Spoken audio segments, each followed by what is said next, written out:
games, 5 days, 5 cities. That was my trip to Germany, where I travelled around to see the European Championships on a really tight budget. Here's how I did it and how I got on. So starting off, we went to Frankfurt to fly in there, and then after spending a bit of time in the fan zone there on the first night to get acquainted, woke up early the next morning and headed straight up into Essen to go and watch the England game, England against Serbia, in Gelsenkirchen. As I didn't have a ticket for the game, I went to the England fan park. For this match, England and Serbia had separate fan parks, with the England fan park being at a nearby racecourse. There was some heavy rain before the game, so England fans had to hide under some tarpaulin to try and keep dry, but there was still a great atmosphere, and England managed to win the game 1-0.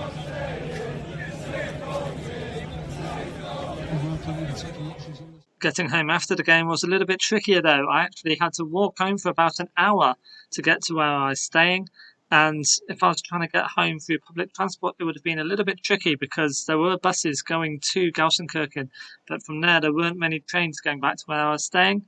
I actually went to the stadium a bit earlier on to pick up my press pass, and when I went there, even though there's nobody there at the time, it still was very difficult to get to the stadium. There's only the one tram going there, so as you heard on the way back, England fans, it took them hours, and I can see why. 50,000 fans trying to take that one tram all the way back into the city. Very difficult for them to do that, and that was one of the problems. So that was day one, City 1, Gelsenkirchen, and England against Serbia. Next up was kind of a rest day for me. I headed over to Dusseldorf to watch some of the matches at the fan park. France were playing Austria on the day, and so there were plenty of fans from those countries in Dusseldorf to watch the match, or along the Rhine River here, and you can see filling all the bars there near the fan zones. And a lot of fans from other countries were also basing themselves in Dusseldorf, as it's such a nice city with its old town and plenty of shopping and things to do there, plenty of bars as well. Day 3 was the first day I actually got to go to a game. Headed over to Dortmund for Turkey against Georgia in the fantastic Westfalen Stadium. Dortmund is definitely a football city, and one of the first things you'll see when you get out of the train is the football museum, where you can learn all about German football and its history in the country. We're in the third city now of the tour, and this is where the real fun begins, because we're actually going to go to a game finally. Going to Turkey against Georgia. Kicks off in about 4 hours. Already got all of the Turkey fans and Georgian fans driving around Dortmund's ring road, blasting out music and waving flags, so already the atmosphere is starting to build. Strangely though, the fan zone has actually been cancelled today because of the weather. It's going to be a heavy storm in about an hour or two's time, so don't know if that's going to dampen the atmosphere, but I'm sure inside the stadium it'll be rocking. Despite the heavy rain before the match, the atmosphere was electric even before the game started, with booing of everybody's names and national anthems. And then when the game got underway, it was end-to-end stuff, adding to the atmosphere.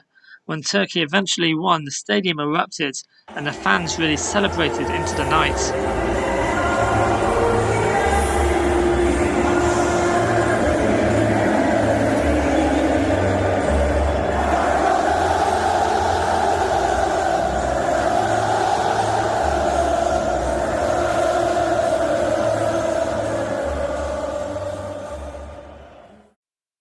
After 3 nights in Essen, I moved to Cologne for city number 4 and game number 4, which was Scotland against Switzerland.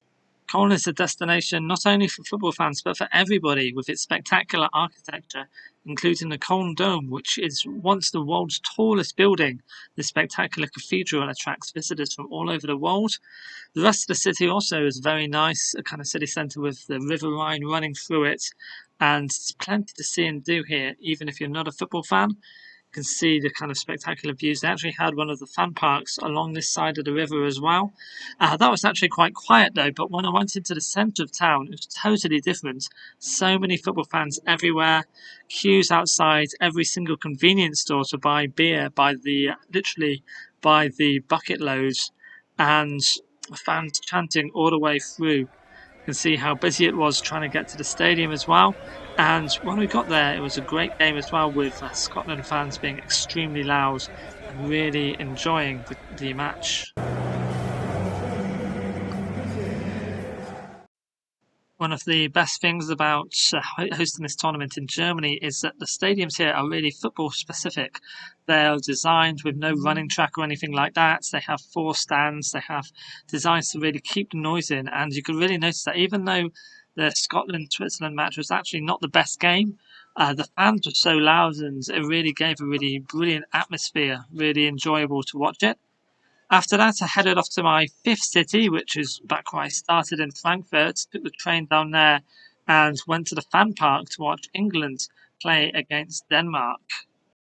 England fans packed the old city here, as you can see, the old city square.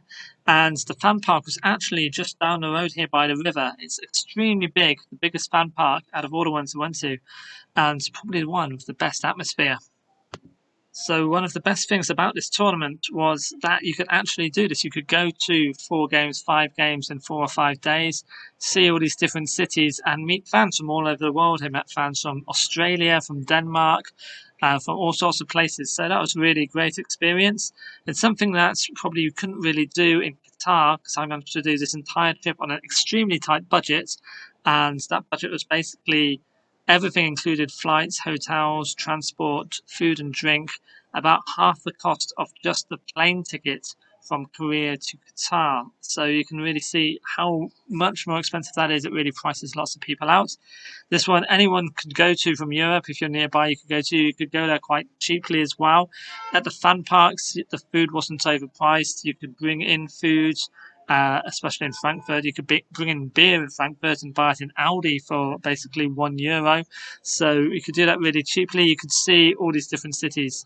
So for FIFA or UEFA or anybody watching, I recommend they do that. They choose a venue where you can go to all these different games, where you have host cities quite close to each other, rather than in the next World Cup where you're going to have to fly from Mexico City to Vancouver, which is not going to allow you to do lots of games in a very short space of time. Thank you for watching this video. Please like and subscribe if you enjoyed it. I'll see you next time. Enjoy the rest of the tournament. Goodbye.